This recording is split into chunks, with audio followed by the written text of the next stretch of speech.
नमस्कार किसान साथियों, स्वागत है आपके अपने सबसे विश्वसनीय और ज्ञानवर्धक चैनल टेक्निकल एग्रीकल्चर पर। किसान भाइयों, आज का यह एपिसोड केवल एक वीडियो नहीं है, बल्कि यह एक संपूर्ण प्रशिक्षण सत्र है।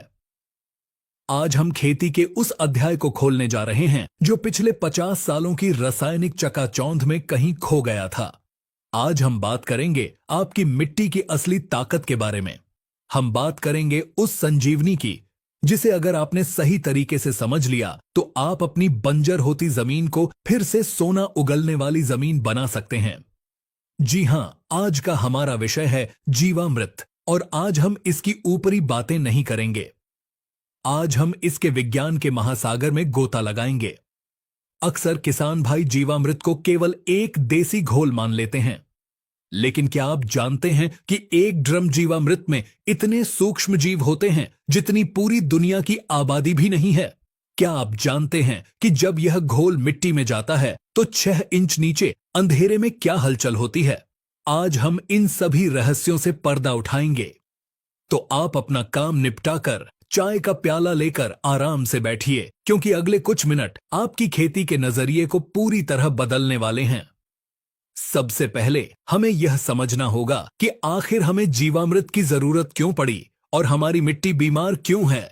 देखिए, 1960 के दशक से पहले हमारे देश में रासायनिक खाद, यूरिया, डीएपी नहीं थे। फिर भी हमारे पूर्वज हजारों सालों से खेती कर रहे थे। तब मिट्टी को भोजन कौन देता था? जवाब है प्रकृति का अपना चक्र। जंगल में कोई खाद डालने नहीं जाता, फिर भी वहां के पेड़ सबसे स्वस्थ होते हैं, क्योंकि वहां की मिट्टी जिंदा है। हमारी मिट्टी भी कभी ऐसी ही थी, लेकिन हरित क्रांति के बाद हमने मिट्टी को एक नशा लगा दिया। हमने सोचा कि हम बोरी से खाद डालकर पौधे को बड़ा कर लेंगे। हमने यूरिया डाला, पौधे हरे हुए। हमें लगा हमने जंग जीत ली, लेकिन उस यूरिया और डीएपी ने धीरे धीरे हमारी मिट्टी के उन करोड़ों मित्रों को मार दिया जो प्राकृतिक रूप से खाद बनाते थे। केंचुए गायब हो गए, मित्र कीट मर गए और मिट्टी पत्थर जैसी सख्त हो गई। आज स्थिति यह है कि हम खाद की मात्रा हर साल बढ़ा रहे हैं, लेकिन उत्पादन नहीं बढ़ रहा। इसे लॉ ऑफ डिमिनिशिंग रिटर्न्स कहते हैं, यानी लागत ज्यादा, मुनाफा कम। जीवामृत इसी चक्र को तोड़ने का हथियार है। यह कोई खाद नहीं है, यह एक कल्चर है। यह उन खोए हुए जीवाणुओं को वापस बुलाने का निमंत्रण है। अब हम इस चर्चा को थोड़ा और गहरा करते हैं और जीवामृत के पीछे के माइक्रोबायोलॉजी यानी सूक्ष्म जीव विज्ञान को समझते हैं। वैज्ञानिक रूप से देखें तो हमारी और आपकी खेत की मिट्टी में दुनिया के सारे पोषक तत्व मौजूद हैं। Phosphorus, potash, zinc, sulphur, iron, सब कुछ हमारी मिट्टी में भरा पड़ा है। वैज्ञानिक रिसर्च बताती है कि हमारी मिट्टी में इतना पोटाश है कि हम अगले 100 सालों तक भी खेती करें तो वह खत्म नहीं होगा। लेकिन समस्या यह है कि यह सब अघुलनशील अवस्था में है, यानी यह फिक्स हो चुका है। जैसे आपके घर में गेहूं रखा है, लेकिन आप गेहूं नहीं खा सकते, आपको रोटी चाहिए। गेहूं को रोटी बनाने के लिए चक्की और रसोइयां चाहिए। मिट्टी में वो रसोइयां कौन है? वो हैं बैक्टीरिया, जैसे फॉस्फेट सॉल्युबिलाइजिंग बैक्टीरिया पीएसबी, जो पत्थर बने फास्फोरस को घोलकर पौधे को पिलाते हैं। जैसे एजोटोबैक्टर, जो हवा से नाइट्रोजन खींचकर जड़ों में जमा करते हैं। रसायनों ने इन रसोइयों को मार दिया है। जीवामृत का काम है इन रसोइयों की फौज तैयार करना और उन्हें खेत में वापस भेजना। जब हम जीवामृत बनाते हैं तो हम ड्रम के अंदर इन बैक्टीरिया का प्रजनन करवाते हैं, उनकी संख्या बढ़ाते हैं और फिर उन्हें खेत में छोड़ देते हैं। आइए अब एक एक करके उन 5 महाशक्तिशाली सामग्रियों के बारे में विस्तार से बात करते हैं जिनसे जीवामृत बनता है। हम सिर्फ सामग्री का नाम नहीं लेंगे, बल्कि यह जानेंगे कि विज्ञान की दृष्टि से वही सामग्री क्यों चुनी गई। सबसे पहली और सबसे मुख्य सामग्री है देसी गाय का गोबर। यहां बहुत से किसान पूछते हैं कि क्या भैंस का गोबर चलेगा, क्या जर्सी या होल्स्टिन गाय का गोबर चलेगा? इसका सीधा और वैज्ञानिक जवाब है नहीं। क्यों? क्योंकि वैज्ञानिकों ने जब देसी गाय के गोबर की जांच की तो पाया कि देसी गाय की आंत, जिसे हम गट कहते हैं, उसमें एक विशेष प्रकार की ब्रह्मांडीय ऊर्जा और सूक्ष्म जीवों का वास है। देसी गाय के 1 ग्राम ताजे गोबर में 300 से 500 करोड़ लाभकारी जीवाणु होते हैं, जबकि जर्सी या भैंस के गोबर में मिथेनोजेन बैक्टीरिया ज्यादा होते हैं जो गर्मी और गैस पैदा करते हैं और लाभकारी जीवाणु बहुत कम होते हैं। देसी गाय के गोबर में लिग्निन, सेलुलोज और ऐसे एंजाइम्स होते हैं जो मिट्टी को भुरभुरा बनाने में मदद करते हैं। और ध्यान रहे, गोबर जितना ताजा होगा परिणाम उतना ही चमत्कारिक होगा, क्योंकि जैसे जैसे गोबर सूखता है उसके अंदर के बैक्टीरिया सुप्त अवस्था में चले जाते हैं या मर जाते हैं। इसीलिए कोशिश करें कि गोबर उसी दिन का हो। दूसरी सामग्री है गोमूत्र। गोमूत्र खेती के लिए अमृत क्यों है? इसके 2 बड़े कारण हैं। पहला, यह दुनिया का सबसे बेहतरीन प्राकृतिक एंटी फंगल और एंटी वायरल है। जब हम जीवामृत डालते हैं तो गोमूत्र मिट्टी में मौजूद हानिकारक फफूंद जैसे जड़ गलन वाली फफूंद को दबा देता है। दूसरा कारण, गोमूत्र में यूरिया से कहीं ज्यादा शक्तिशाली और सुपाच्य नाइट्रोजन होता है। इसके अलावा इसमें यूरिक एसिड, खनिज लवण और कई तरह के हार्मोन्स होते हैं जो पौधे की वृद्धि को तुरंत शुरू कर देते हैं। गोमूत्र आप कितना भी पुराना ले सकते हैं, यह कभी खराब नहीं होता, बल्कि जितना पुराना होता है उतना ही तेज असर करता है। तीसरी सामग्री जो इस पूरी प्रक्रिया का इंजन है वो है गुड़। अक्सर लोग सोचते हैं कि गुड़ सिर्फ मिठास के लिए है। नहीं दोस्तों, यहां गुड़ का काम बहुत ही टेक्निकल है। देखिए, बैक्टीरिया को अपनी जनसंख्या बढ़ाने के लिए यानी प्रजनन, रिप्रोडक्शन करने के लिए ऊर्जा की जरूरत होती है, और बैक्टीरिया का सबसे पसंदीदा भोजन है कार्बन। गुड़ गन्ने का सबसे शुद्ध रूप है और यह कार्बोहाइड्रेट और कार्बन का भंडार है। जैसे ही हम ड्रम में गुड़ डालते हैं, बैक्टीरिया उस पर टूट पड़ते हैं, उन्हें भोजन मिलता है और वे 1 से 2, 2 से 4 और 4 से 8 होने लगते हैं। यह प्रक्रिया इतनी तेज होती है कि 48 घंटों में उनकी संख्या अरबों खरबों में पहुंच जाती है। अगर गुड़ नहीं है तो आप गन्ने का रस, मीठे फलों का गूदा या खजूर का गुड़ भी ले सकते हैं, लेकिन चीनी का प्रयोग कभी न करें, क्योंकि चीनी में सल्फर होता है जो बैक्टीरिया को मार सकता है। चौथी सामग्री है बेसन या किसी भी दाल का आटा। यह बैक्टीरिया का प्रोटीन सप्लीमेंट है। अब आप सोचेंगे, बैक्टीरिया को प्रोटीन क्यों चाहिए? देखिए, हर जीव का शरीर कोशिकाओं यानी सेल्स से बना होता है और नई कोशिका बनाने के लिए प्रोटीन सबसे जरूरी तत्व है। हमने गुड़ से उन्हें ऊर्जा तो दे दी, लेकिन शरीर बढ़ाने के लिए प्रोटीन हमें बेसन से मिलता है। जब बैक्टीरिया को गुड़, ऊर्जा और बेसन, प्रोटीन दोनों मिलते हैं तो उनकी सेल डिवीजन की रफ्तार कई गुना बढ़ जाती है। आप चने का बेसन, उड़द, मूंग या अरहर का आटा ले सकते हैं। बस एक सावधानी रखनी है, सोयाबीन या मूंगफली का आटा नहीं लेना है। क्यों? क्योंकि इनमें तेल, ऑयल की मात्रा बहुत ज्यादा होती है। तेल पानी के ऊपर एक परत बना लेता है, जिससे ड्रम के अंदर ऑक्सीजन नहीं जा पाती और हमारे बैक्टीरिया, जिन्हें सांस लेने के लिए हवा चाहिए, वो दम घुटने से मर सकते हैं। इसलिए हमेशा बिना तेल वाली दालों का आटा ही लें। पांचवी और सबसे रहस्यमयी सामग्री सजीव मिट्टी। यह जीवामृत की जान है। हमें किसी बड़े बरगद, पीपल के पेड़ के नीचे की या किसी घने जंगल की या फिर खेत की मेड़ की ऐसी मिट्टी चाहिए जहां कभी कोई रासायनिक खाद या दवा न डाली गई हो। इसे हम विज्ञान की भाषा में इनोकुलम या मदर कल्चर कहते हैं। उस एक मुट्ठी मिट्टी में वो प्राचीन, ताकतवर और स्थानीय जीवाणु मौजूद हैं जो सदियों से प्रकृति ने सहेज कर रखे हैं। जब हम उस मिट्टी को ड्रम में डालते हैं तो हम उन शक्तिशाली जीवाणुओं को एक अनुकूल वातावरण, होटल जैसा माहौल दे रहे हैं जहां वे अपनी सेना बढ़ा सकें। यह दही जमाने के लिए जामन का काम करती है। अब हम बात करेंगे जीवामृत बनाने की सटीक और वैज्ञानिक विधि पर। यहां छोटी छोटी बातें बहुत मायने रखती हैं। आपको 100-200 लीटर का ड्रम लेना है। ध्यान रहे, ड्रम प्लास्टिक का ही हो। लोहे, तांबे या पीतल के बर्तन का प्रयोग बिल्कुल वर्जित है, क्योंकि जीवामृत बनते समय उसमें कई तरह के कार्बनिक अम्ल, ऑर्गेनिक एसिड्स बनते हैं जो धातु के साथ प्रतिक्रिया करके विषैला तत्व बना सकते हैं। ड्रम में लगभग 170 से 180 लीटर पानी भरें। पानी का भी ध्यान रखें, अगर आप बोरवेल का खारा पानी ले रहे हैं तो परिणाम थोड़े कम आ सकते हैं। मीठा पानी या नहर का पानी सर्वोत्तम है। अगर नल का पानी ले रहे हैं जिसमें क्लोरीन आता है तो उस पानी को एक दिन खुले में छोड़ दें ताकि क्लोरीन उड़ जाए, क्योंकि क्लोरीन बैक्टीरिया को मार देता है। अब इसमें 10 किलो ताजा गोबर, 10 लीटर गोमूत्र, 2 किलो गुड़ और 2 किलो बेसन को अलग से बाल्टी में अच्छे से घोलकर ड्रम में डाल दें। आखिर में वो 1 मुट्ठी सजीव मिट्टी डाल दें। अब आता है इस प्रक्रिया का सबसे महत्वपूर्ण हिस्सा, घोल को चलाना या घुमाना। आपको एक लकड़ी का डंडा लेना है और घोल को घड़ी की सुई की दिशा में क्लॉकवाइज घुमाना है। दाएं से बाएं, इसे एंटी क्लॉकवाइज यानी उल्टा नहीं घुमाना है। इसके पीछे 2 बड़े कारण हैं। पहला कारण आध्यात्मिक और ब्रह्मांडीय ऊर्जा से जुड़ा है, जिसे हम वोर्टेक्स एनर्जी कहते हैं। जब हम किसी द्रव को क्लॉकवाइज घुमाते हैं तो वह सकारात्मक ऊर्जा को ग्रहण करता है। लेकिन इसका दूसरा और ठोस वैज्ञानिक कारण है ऑक्सीजन का संचार। हमारे जो मित्र जीवाणु हैं वे एरोबिक हैं।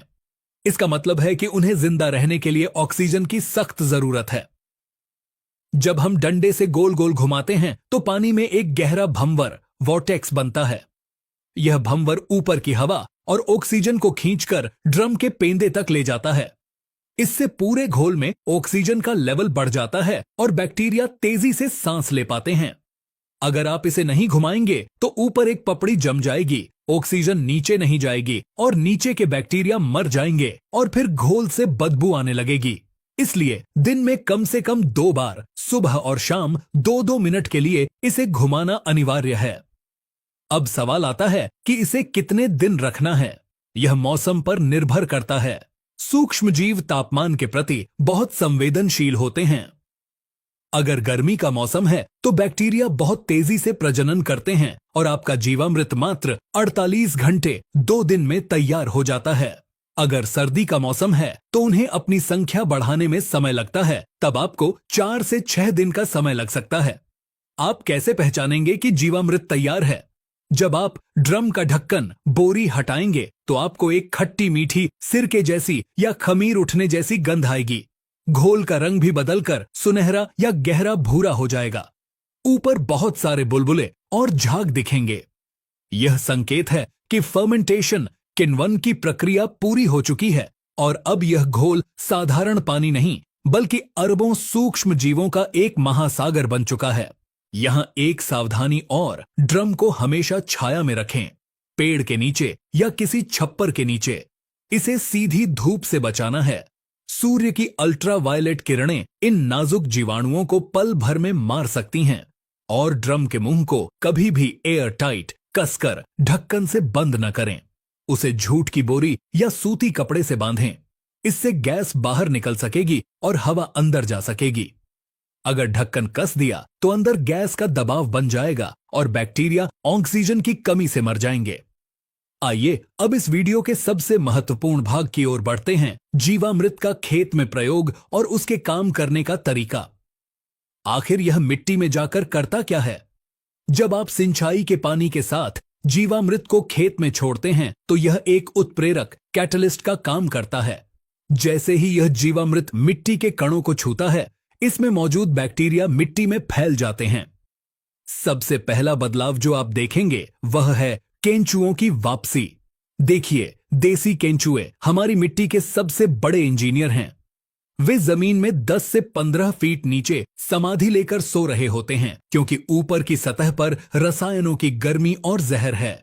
जीवामृत की गंध केंचुओं के लिए एक सिग्नल है कि ऊपर का माहौल अब अनुकूल और ठंडा हो गया है। वे पागलों की तरह ऊपर भागते हैं और जब लाखों केंचुए नीचे से ऊपर और ऊपर से नीचे आते जाते हैं तो वे मिट्टी में करोड़ों अदृश्य छेद, पोर्स बना देते हैं। इन छेदों का महत्व बहुत बड़ा है। जब बारिश होती है या आप सिंचाई करते हैं तो पानी बहकर बाहर नहीं जाता, बल्कि इन छेदों के जरिए सीधा जमीन के भूगर्भ में उतर जाता है। इससे आपका वाटर लेवल सुधरता है और सबसे बड़ी बात, इन छेदों के कारण पौधों की जड़ों तक भरपूर हवा पहुंचती है। विज्ञान कहता है कि पौधे की जड़ को 50% पानी और 50% हवा चाहिए। इसे वाफसा स्थिति कहते हैं। रासायनिक खेती में मिट्टी इतनी सख्त हो जाती है कि हवा जड़ों तक नहीं पहुंच पाती, जिससे जड़ें गलने लगती हैं। जीवामृत मिट्टी को इतना भुरभुरा बना देता है कि आप हाथ से ही मिट्टी खोद सकते हैं। जड़ों का विकास, रूट डेवलपमेंट, सामान्य से 3 गुना ज्यादा होता है और जड़ें जितनी गहरी होंगी, पौधा उतना ही आंधी तूफान में स्थिर रहेगा और पोषक तत्व उठा पाएगा। दूसरा बड़ा काम जीवामृत करता है ह्यूमस का निर्माण। जीवामृत मिट्टी में पड़े फसल अवशेषों, सूखी पत्तियों और जड़ों को बहुत तेजी से गलाता है। रासायनिक खेती में जो पराली या अवशेष सड़ने में 6 महीने लेते हैं, जीवामृत के बैक्टीरिया उसे 1 महीने में काला सोना यानी ह्यूमस बना देते हैं। ह्यूमस मिट्टी की वो काली शक्ति है जो पानी को सोख कर रखती है। जिस खेत में ह्यूमस अच्छा है, वहां अगर आप 20 दिन भी पानी न दें तो भी फसल सूखेगी नहीं, क्योंकि ह्यूमस ने नमी को पकड़ रखा है। तीसरा काम है रोग प्रतिरोधक क्षमता।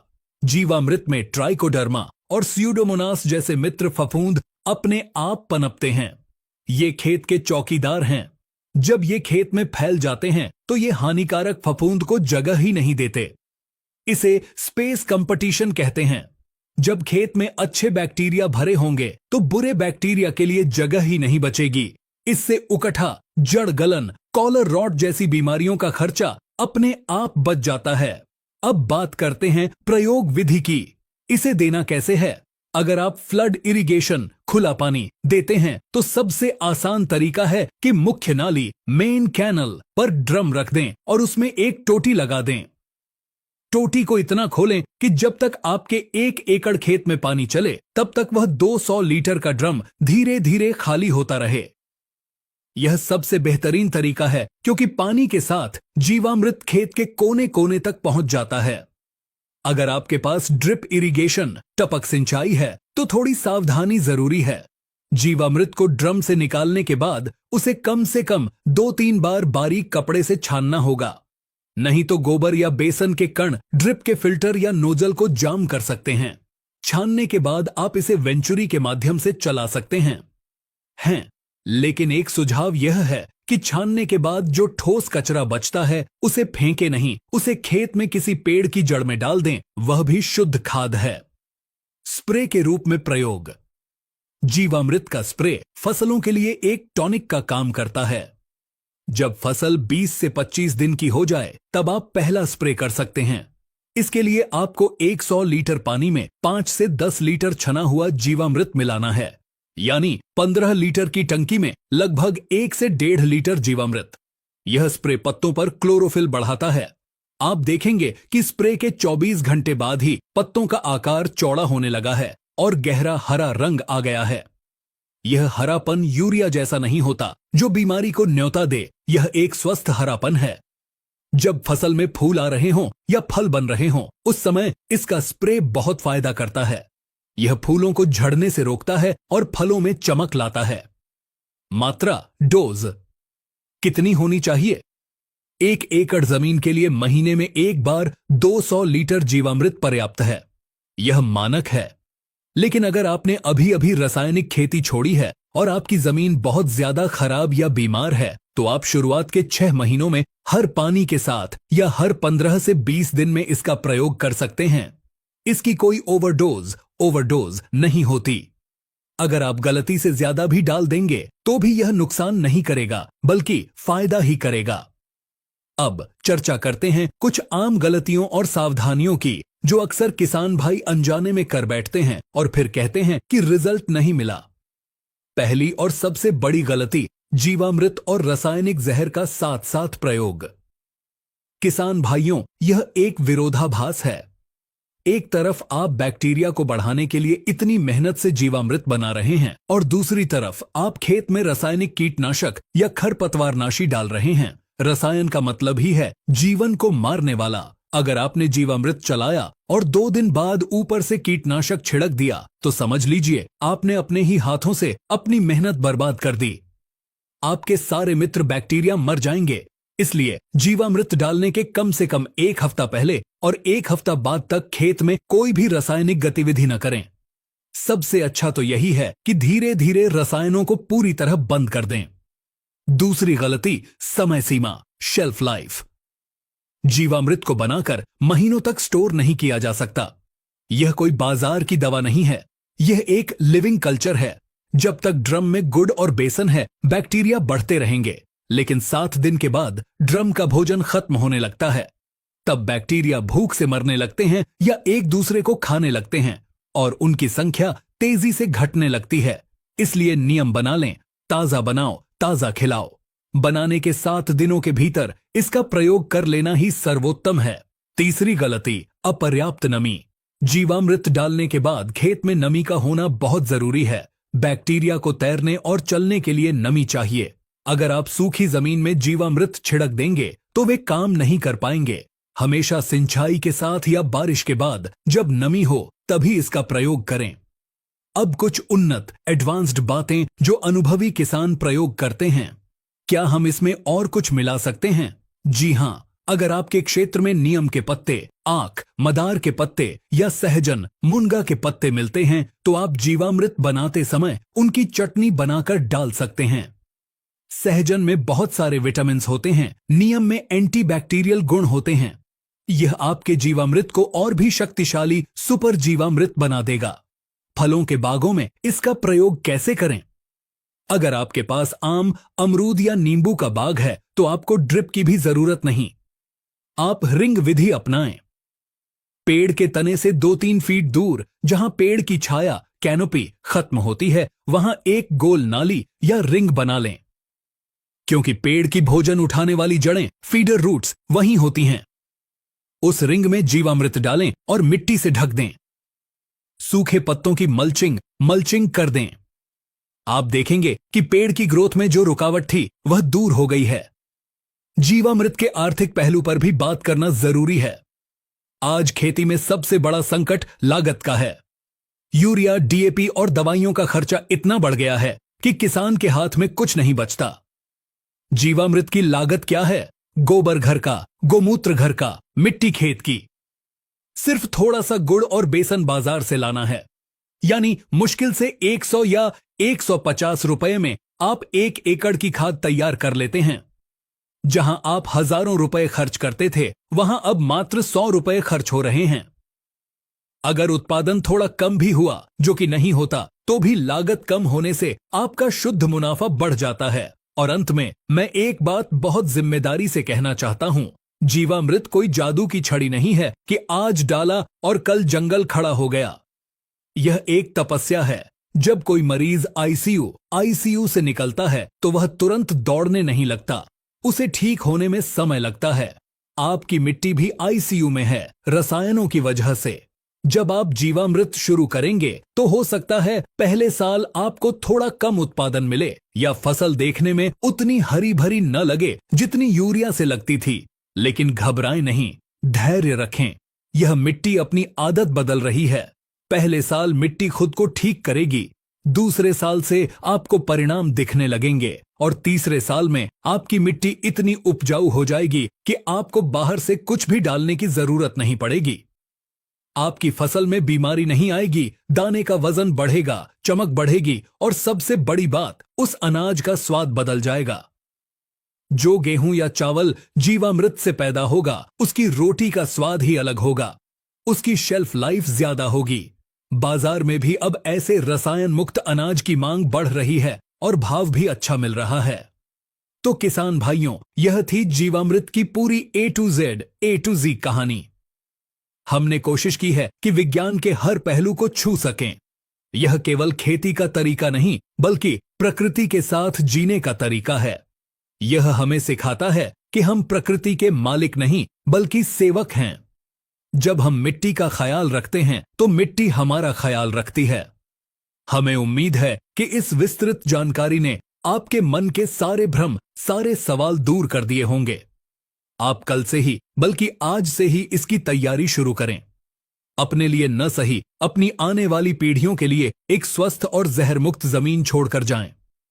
अगर अब भी आपके मन में कोई सवाल रह गया है, किसी विशेष फसल पर आप जानकारी चाहते हैं, तो नीचे कमेंट बॉक्स आपका इंतजार कर रहा है। हमें बहुत खुशी होगी आपकी मदद करके। इस वीडियो को, इस जानकारी को अपने तक सीमित न रखें। इसे हर उस किसान तक पहुंचाएं जो खेती में संघर्ष कर रहा है। हम फेसबुक पर भी है, वहां भी अच्छी जानकारी डालते हैं, तो वहां भी हमें फॉलो करें। जुड़े रहिए टेक्निकल एग्रीकल्चर के साथ, क्योंकि यहां हम बात करते हैं सच्ची और पक्की खेती की। अपना और अपनी फसलों का ख्याल रखें। मिलते हैं बहुत जल्द एक और बेहतरीन विषय के साथ। तब तक के लिए नमस्कार। जय हिंद, जय किसान।